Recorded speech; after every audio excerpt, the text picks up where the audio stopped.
We're looking at the rear compartment, of course. This door panel, when I got the car, I forgot to mention it to you. Something had rubbed right here, took a little bit of the finish off, and I found out what it was. It was hitting this piece of trim right here, so I bent this back so it clears it now. There's a little bit of rubbing going on here. I think this might buff out quite a bit and be a lot better. Got a little bit of cleanup to do on the weather stripping down here, a little bit of excess glue I need to get off of there. The trays are not rattling on a drive, so as far as I know they're done. The courtesy lights, of course, we went over those already, are working. Those are completely rewired. Let's see up here. I've got a towel down here to protect it. Didn't do a whole lot here.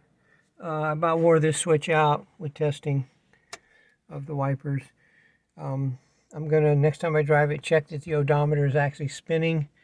We talked about that, where the reset knob is.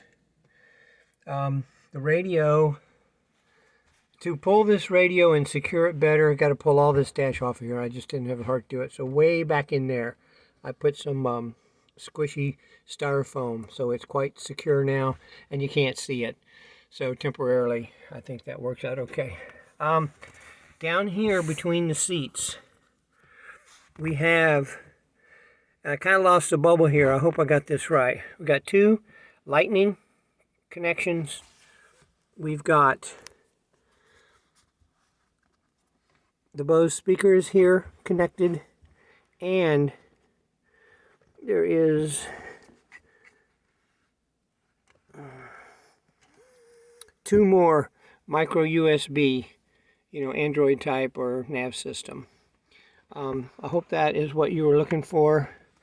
And those only work when the key is on. In fact, here I'll put the key on. You can hear Bose power up and power down.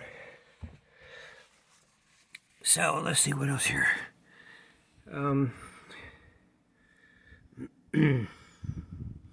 Just a quick rundown. I was going through the task list.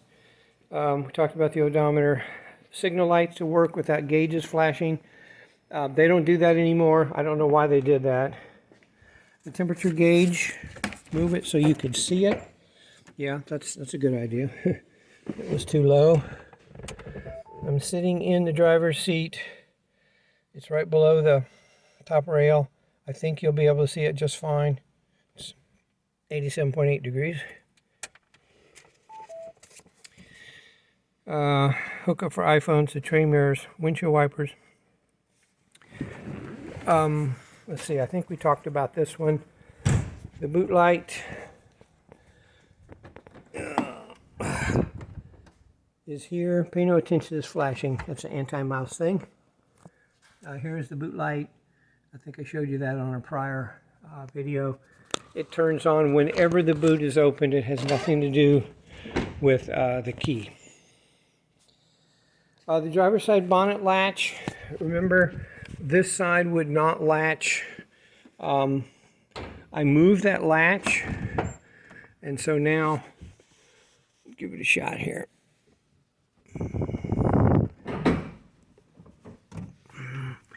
I did not need an assist, and she's latched. Secure the fog lights. They were wobbly. What I did was I put a large rubber washer underneath this base, and they're quite secure now. They're quite tight. I think they'll hang in there just fine. What's not on the list is these headlights were way too dim, ridiculously dim. I don't know why. I put bulbs in here like it's in my S2, and I think I gave you a little driving tour on that one, so we improved that. Fix a fuel leak from the Ford SU. This one has kind of been a coming and going thing. Let me release that bonnet. What I found was that the top of the SU, right here, was getting fuel on top. I did get a new needle and seat. They don't go in this SU. I have to send them back. But when I was taking it apart, I noticed that this top fitting and the fuel line fitting were not real snug. So I snugged them up real good, and I have not seen any fuel come out of there since. In fact, today I had the key on. The pump was on for over an hour, and no fuel came out of there. So I'm in the monitor stage. I think that one's okay. Get the rear passenger door.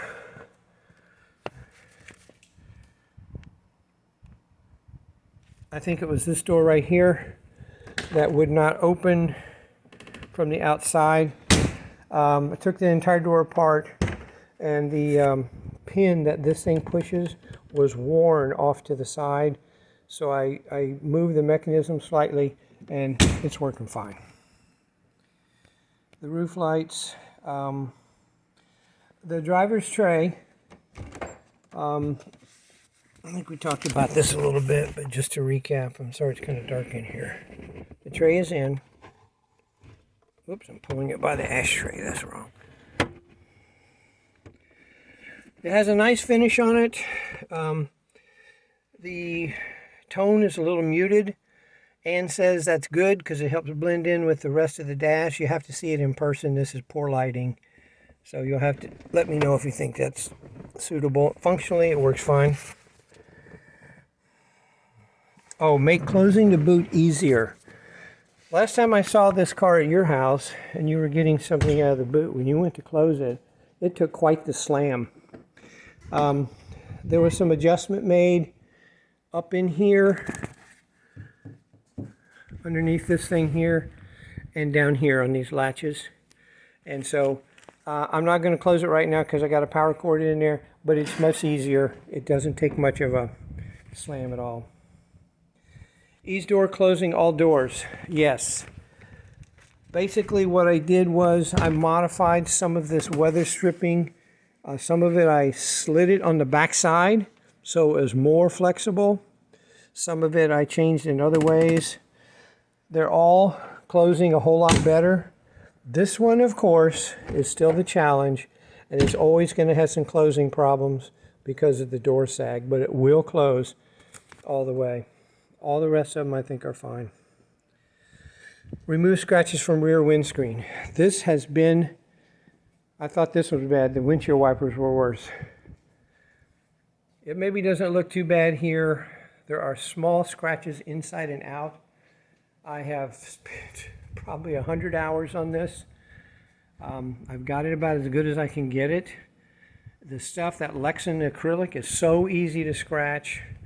It's unbelievable. I scratch it with my fingernail accidentally. If I'd known that, we never would have chosen that. So if it's unacceptable, we're going to have to go to another material. Okay, and while I'm here, this needs trim. You know, it's just raw and open. Looks kind of nasty. I'm looking for some quarter round rubber trim that we can put in here. It'll be glued, temporarily glued with weather stripping glue, which will come off just to give it a finished look. Then the other thing was clean up under the bottom item as time allows. We talked a little bit about that. I did have some time for a few items to do there. So I'm kind of at the point where I'm done. I don't feel comfortable doing the seat belts because of having to cut holes in the carpet. I really don't want to do that. So after you see this video, let me know if there's something in particular you still want addressed, and I'll see if I can do that. Meantime, I'll fine tune those wipers a bit. At least it's now able to run in the rain, which I think is a big improvement. I'm going to clean it thoroughly, cover it, and I don't know about the timeline for paint repair. I'm going to email Al later today because I sent Hubbell a full week ago now the cost estimates, and I want to ask Al, who has the next step? What do we do? Who does what? I think they've gone silent, hoping we'll go away, would be my guess. So I don't know if it's going to be a while. I'll be glad to get the car back to you so you can drive it and have some fun with it. If you want me to just hang on to it, I could do that also. So you can let me know. On a side note, On the 41, it's all dirty on the outside. I felt ambitious one day. I decided to refinish the door caps. I don't know if you can tell here. They were just kind of bare wood. So I was able to use the same technique that we did on your dash. They turned out to be much improved. I think it'll give a little bit of a kind of a spruce up to the 41. That took a lot longer than I thought it was going to take. Bit off more than I could chew there. I thought it was going to take one evening. It took most of a week spare time. Okay, that's an update on the task list. Please let me know if I've missed something or there's something in particular you need next, and what your thoughts are about keeping the car or bringing it to you. Okay, bye-bye.